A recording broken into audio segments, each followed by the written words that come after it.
Hey guys, what's going on? The Comics Kid 2099 here, and I want to talk to you about Marvel's Netflix series Luke Cage. Just a few weeks ago, Marvel released Luke Cage, a 13-episode season on Netflix. This is their third series that they're putting on Netflix, but the fourth season because they've done 2 seasons of Daredevil. And I just finished watching this series earlier today, and so now I'm going to be putting my thoughts out there. By now, hopefully you've had time to watch it. If you're like me, you kind of take your time watching these shows so you don't just burn yourself out on it in the first 2 days. But I will be spoiling stuff, so if you have not seen all of the Luke Cage series, please turn this video off right now. Go finish the series before you finish this video. So this is the story of a guy named Luke Cage who is kind of hiding out in Harlem, and then stuff happens that kind of gets him caught up in the middle of this, I don't want to say a gang war, but sort of a gang war, and then he is basically trying to fix everything so that the innocent people of Harlem are safe, but also he just wants to be left alone. He doesn't want all these bad guys to be bothering him, and they all want different stuff, and they keep wrapping him up in their evil, nefarious schemes, and so he keeps getting caught up in all this stuff. And if you watched Jessica Jones, the 13-episode series that came out, I guess last year, or maybe it was earlier this year, Luke Cage was actually introduced in Jessica Jones. And some of the story elements that were introduced in that series are picked up here and kind of expanded on. So if you never watched Jessica Jones, you can still watch Luke Cage. You don't have to see Jessica Jones to understand what's going on. I think that this series does a pretty good job of catching you up on who this guy is. Yes, there is some references to stuff from Daredevil and Jessica Jones. The assistant DA from Daredevil Season 2, he shows up in an episode here. Claire Temple from Daredevil and one episode of Jessica Jones, she shows up here, and this is the most involved that she's been in any of these seasons since Daredevil Season 1. And I don't know for sure, I haven't checked this, but I feel like she's in even more episodes of Luke Cage than she was in Daredevil. So she's very involved in this season. So if you like Rosario Dawson's Claire Temple from Daredevil, then you're really going to like this. I really enjoyed this show. I feel like, to compare it to all the other Marvel Netflix shows, it's not as good as Daredevil Season 1. It's better than Daredevil Season 2, which I did not care for. It's more enjoyable than Jessica Jones. I don't think that I did a video review of Jessica Jones, but basically I came away from that season thinking that it was technically very well put together, but it was just so depressing. It put me in just a really sad mood, and when I watch TV shows, I want to enjoy what I'm watching. I don't want to come away from it feeling really sad and down in the dumps, and that was what Jessica Jones made me feel. So even though it was done very well, it was a well-made series, I didn't want to watch it again, and I still don't, and if they did a Season 2 of Jessica Jones, I'm not sure if I would want to watch it. But this show, more enjoyable than Jessica Jones, not as good, not as flawless and perfectly executed as Daredevil Season 1, but it is better than Daredevil Season 2. I'm going to go ahead and talk about the stuff that I really like first. Number 1, Luke Cage is probably the best protagonist of the 3 that we've seen so far in these Netflix shows. I like him more than Jessica, I like him more than Daredevil, which is shocking because Daredevil is one of my favorite solo superheroes of the Marvel Universe. He's a very flawed individual, and that's part of the reason I like him. He's not perfect, he's got stuff going on, and also there are problems with him specifically. It's not just that he has problems, but there are problems with him. He does things that he shouldn't do. But watching Luke Cage, I'm thinking, man, why can't those other guys be like Luke Cage? Luke Cage has got a lot of stuff going on, but at the same time, he's got a sense of humor about him that I feel like is incredibly missing in all the other Marvel Netflix shows. Watching this, it's like Luke Cage has got all of this stuff going on in his life. His parents are either dead or they disowned him. That's kind of left up in the air. We're not really sure what happened to his parents, but we know that Luke was not talking to them for a very long time. He was framed for something he didn't do. His wife was murdered by his ex-girlfriend.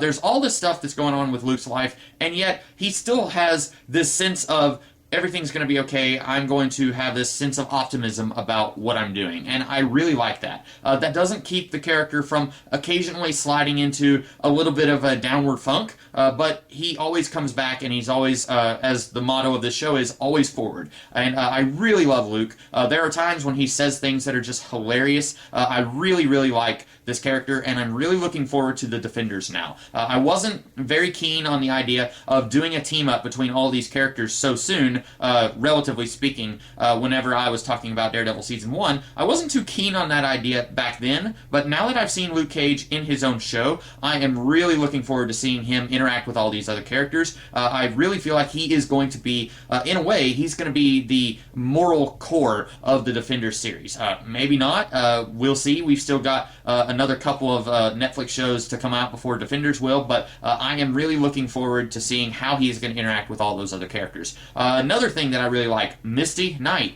I said this on Twitter, how everyone seems to be more interested in the background character in these Netflix shows than the main character. At least that's kind of how I was. When Daredevil Season 2 came out, everyone was making a big fuss about, ooh, it's the Punisher, and they were really excited about seeing the Punisher in his own Netflix show, and now he's going to be getting his own Netflix show. When Jessica Jones came out, everyone was like, hey, it's Luke Cage, and they were really excited about seeing Luke in his own Netflix show.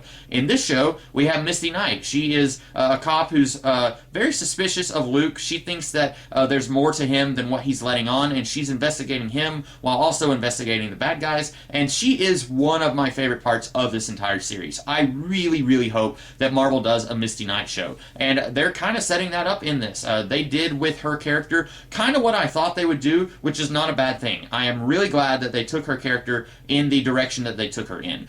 They did her in such a way where I could very easily see them announcing in the next few months that they're going to take this actress and put her in a Misty Knight series, and I would really love that. I think that that would be really awesome. This character really slew things in this season, and they play her in such a way where it will be very interesting to see where she's at emotionally if they do end up using her in her own series, or if they use her in Luke Cage Season 2.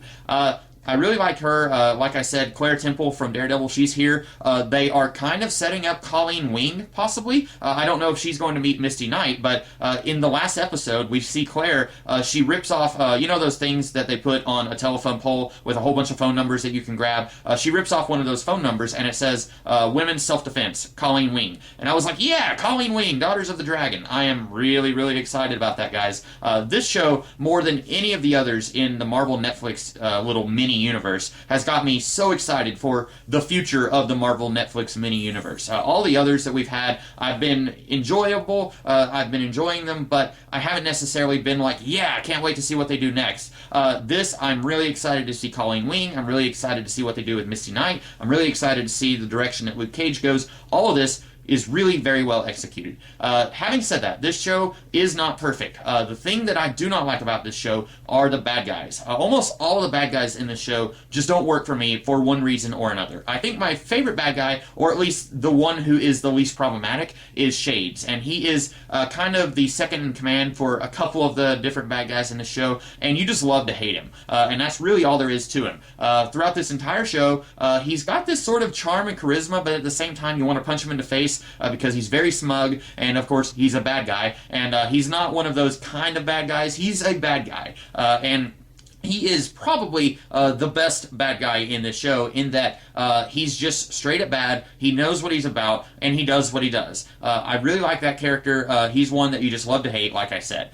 You got three other bad guys that are kind of juggling around, each kind of taking their spot as the main bad guy of the series. You have the guy, I don't remember the actor's name, but he played Richard in the 4400, and he was also kind of a heel in the TV series Alphas.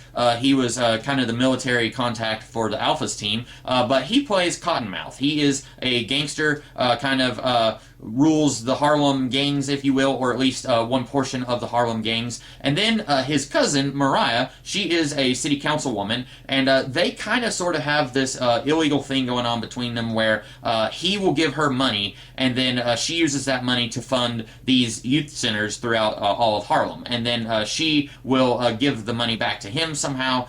They've kind of got these dealings going on between them. And then also there's another gangster in Harlem named Diamondback, and we don't even see Diamondback for like the first 5 or 6 episodes, maybe it's more like 7 episodes of this season. And based on the history of the other Netflix shows, when we were seeing Mariah and Cottonmouth, when we were seeing both of them like in the first episode of the season, I just assumed, and I think correctly, that neither one of them was going to be the ultimate big bad of this season. You look at Daredevil season 1, it took them like 5 episodes to introduce the Kingpin. You look at Jessica Jones, it took them like 5 episodes to introduce the Purple Man. This season starts off with Cottonmouth and Mariah, and Cottonmouth is kind of being played as the big bad guy. So I was pretty certain that Cottonmouth was not going to be the big bad guy. I was relatively certain that somebody was going to overturn him, and they were going to rise and become the actual big bad guy and kind of be a stealthy, like we're not really sure they're going to be bad until later in the series kind of thing. I was thinking it was either going to be Shades or Mariah. One of them was going to somehow overturn Cottonmouth in some way. Spoilers for the show, like I said, Mariah eventually kills Cottonmouth in a scene that is a little bit silly. It's really, really overacted. The lady who plays Mariah, she is really hamming it up in that scene. And in fact, most of the time that actress is really hamming it up. I don't know if it's the character is hamming it up, because a lot of times she's playing to the cameras, she's trying to spin things in a certain way to improve her political career. So I don't know if it's the character hamming things up or if it's the actor hamming things up. But in that particular scene where she kills her cousin, she's really, really over the top there. And we find out in that episode that her uncle, I think, was actually sexually molesting her when she was a girl, and then Cottonmouth brings that up and says, oh, you liked it, and then she, in a jealous, or not jealous, she just in blind rage kills Cottonmouth, and then that kind of propels the plot for the last half of the season, because then she and Shades, they pin that on Luke Cage, and then Diamondback comes in out of nowhere, and then he kind of takes over Cottonmouth's gang. And the one who works the least for me, I know I'm jumping all over the place here, but the one who works the least for me is Diamondback. He just comes in out of nowhere, and he shoots Luke Cage with one of these magic alien bullet things called the Judas Bullet, and he shoots Luke, and then throughout the rest of this season, he has taken over Cottonmouth's gangs, and he's kind of creepy and kind of crazy, and he just does not work for me. I don't know what it is about him, but when he shoots Luke, they're playing it like, whoa, this is Diamondback, this is the guy that you've been hearing about throughout this entire season, and now you finally get to see him, and I'm just like, okay, I don't really care. In Daredevil, we're hearing them talk about Mr. Fisk and the Kingpin throughout that first half of the season, and then when he finally shows up, it's like, ooh, this is the guy they're talking about. And then in Jessica Jones, we're seeing and we're hearing about the Purple Man, but we don't actually get to see him, and then when we finally do get to see him, it's like, ooh, this is the guy that we've been talking about this whole time. In Luke Cage, we've been hearing about Diamondback for the first 5 episodes or so, and then when he finally does show up, nothing him. I don't know what it is about him. I feel like maybe it's the actor. I don't really know what he's going for, but I think also part of it is the writing. In the very last episode, we get to see a flashback of Luke and Diamondback when they were kids. And again, huge spoilers for this series, but we find out a little more than halfway into the show that Luke and Diamondback are actually half-brothers. And basically, they were out joyriding, and then they hit somebody, or they were speeding or something, and then Luke, he went into the Marines. Diamondback, he had to go to juvie, and then like 2 days later, he had to go and do hard time because he killed somebody while he was in juvie, and so he's really mad at Luke, and so he framed Luke for some crime that he didn't commit, and then Luke had to go to prison, and then while he was in prison, he was experimented on, and he got his superpowers, and we find all that out in flashbacks in this season. And then flash forward to the present day where he meets Jessica Jones, and then he runs and hides in Harlem, where the rest of the series happens.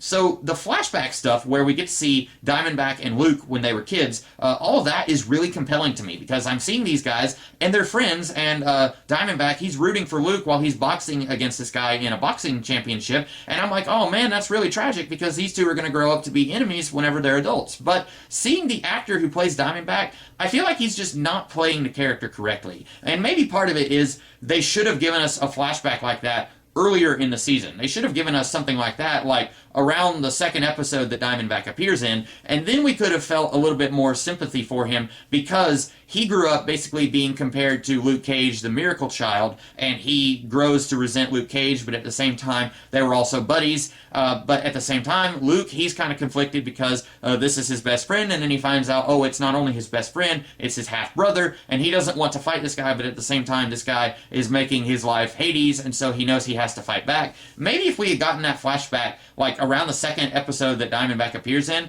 then that would have helped me feel a little bit more for his character. But also, there's one point where Diamondback is threatening to kill Shades because Shades basically manipulated Mariah into killing Cottonmouth. And Diamondback is telling Shades that Cornell, Cottonmouth, was his one true friend. He says, you only get one good friend in this world. I'm paraphrasing here. You only get one good friend in this world, and Cornell Stokes was that friend for me. And I'm thinking, really? Because before now, you haven't showed up any in this season, and Cottonmouth hasn't talked about you at all, and it feels really weird and forced that now the writers are trying to make us think that these two guys were best buddies, even though we never once saw them exchange any screen time together. I got the feeling that Cottonmouth worked for Diamondback, but that they weren't really friends. And I think maybe that would have worked better if instead of having Diamondback tell Shades, you killed my best friend, or you orchestrated the death of my best friend, maybe instead of doing that, maybe they should have had him say, I didn't give you authorization to do this. You overstepped your bounds. Now I'm going to kill you. And then he doesn't kill Shades. But maybe if they just had him say that, instead of having him say, that guy was my friend and you had him killed, how dare you, that just didn't really feel right to me.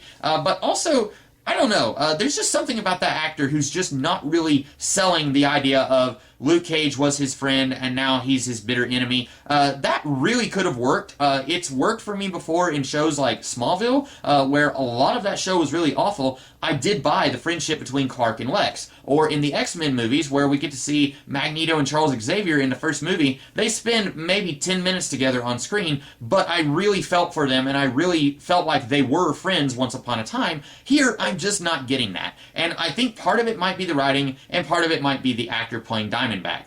He is probably my least favorite villain in this show, and he's probably my least favorite villain in all of the Netflix TV shows. Maybe that might be too harsh, because I do feel like Daredevil Season 2 had some pretty weak villains, but he's just not working for me in this season, and it's really hard for me to explain why. But I really did like Cottonmouth once we got some flashbacks showing how he got to the place where he is. I was telling a friend of mine who was saying that Cottonmouth felt as sympathetic as characters like the Purple Man and the Kingpin, and I was saying, I don't know, because at that point, I had not yet seen the flashback episode showing Cottonmouth's past. And I was saying, you know, Cottonmouth is just a gangster. We don't really know why he does what he does. And then I watched the episode that shows him when he's a kid, and we find out that he's a really good piano player. And that's all he wants to do with his life. He just wants to play the piano. He doesn't want to be involved in all this gangster stuff. And his grandma, him and Mariah's grandma, basically forced him into this life. And I really like that flashback stuff. And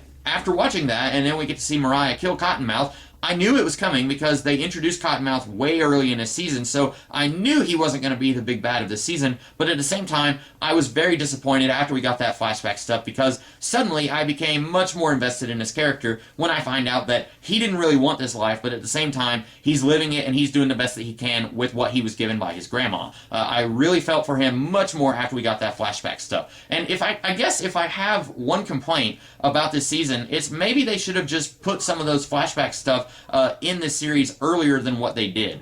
Because we get the flashback for Cottonmouth in the episode where he dies. We get the flashback showing Luke and Willis in the last episode. Maybe if we had gotten some of those a little earlier, then maybe I would have liked it more. I don't know. I did end up really enjoying this season a lot more than Jessica Jones, a lot more than Daredevil Season 2. Not as good as Daredevil Season 1. I still think that is the best of the Netflix shows so far. But I did enjoy this. If you are kind of on the fence about it, you're not sure if you will enjoy it or not, I think you probably will. I really had a good time, and I'm looking forward to seeing what else Marvel will be doing with their Netflix things in the future. In the meantime, you guys have a great rest of the day, and I will see you later with another video. Have a good one.